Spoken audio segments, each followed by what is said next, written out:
High, আমি চান্দু। Wait চান্দু, এই দুপুর 12টার সময় তোর আর পরিচয়পত্র দিতে হবে না। সোফাটাকে এবার মুক্তি দে, আর তুইও যা ব্রাশ করতে। তোকে দেখে তো মনে হচ্ছে লজ্জা শব্দটাও দেশ ছেড়ে পালাবে। ধুর, এসব ফালতু মানুষদের কথা ছাড়ো তো। দেখো, সকাল সকাল ফ্রেশ হয়ে আমি আমার সিগনেচার দুধ চা আর নিমকি নিয়ে বসে পড়েছি। জাস্ট ফাটাফাটি কম্বিনেশন। টেস্ট বলার ঘুরতে চা পড়ে গেছে মুখের দিয়েছি। চা শেষ করতে না করতেই দেখি ডেলিভারি বয় এসে হাজির, আর এসেই ধরিয়ে দিল একটা পার্সেল। আর পার্সেল নিয়ে ঘরে ঢুকেই দেখি বিছানার জঘন্য দশা। তাই পার্সেলের আনন্দ বিসর্জন দিয়ে লেগে পড়লাম বিছানা গোছাতে। বেচারা চান্দু একেবারে মুখ থুবড়ে পড়েছে। ও হ্যাঁ, গতকাল না মেলা থেকে একটা পাটিসাপটা আর একটা ভাপা পিঠে কি ওটা পিঠে তোতলা সালা, মানে এই দুটোই পিঠে এনেছিলাম। সেই দুটো গপাগপ সাটিয়ে গুলুর সাথে একটু আড্ডা মারছিলাম।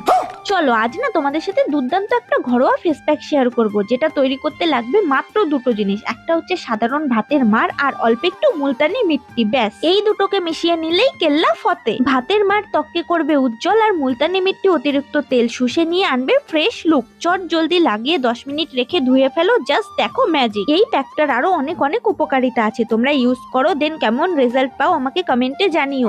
তো দেখো, এত কথা বলতে বলতে আমি ফেস প্যাক লাগিয়ে কিছুক্ষণ রেখে একবারে নাহাকে চালা আয়া। চলো আজ দেখি ইনস্টাগ্রাম থেকে আমাকে কে কে কমেন্ট করেছে। তো আমাকে সায়ন্তিকা, বৃষ্টি, পূজা আর সোনিয়া কমেন্ট করেছে যে দিদি তোমার ভিডিও খুব ভালো লাগে। তো তোমাদের সকলকে thank you so much. Comment পড়া শেষ, এবার পেটের চুই মেটানোর পালা। তাই আর কি, গরম ভাত আর চিকেন দিয়ে দুপুরের লাঞ্চটা সেরে ফেললাম। জানো, পুরো ব্লগটা দেখতে চাইলে চন্দ্রা রয় ফেসবুক প্রোফাইলে গিয়ে দেখতে পারো।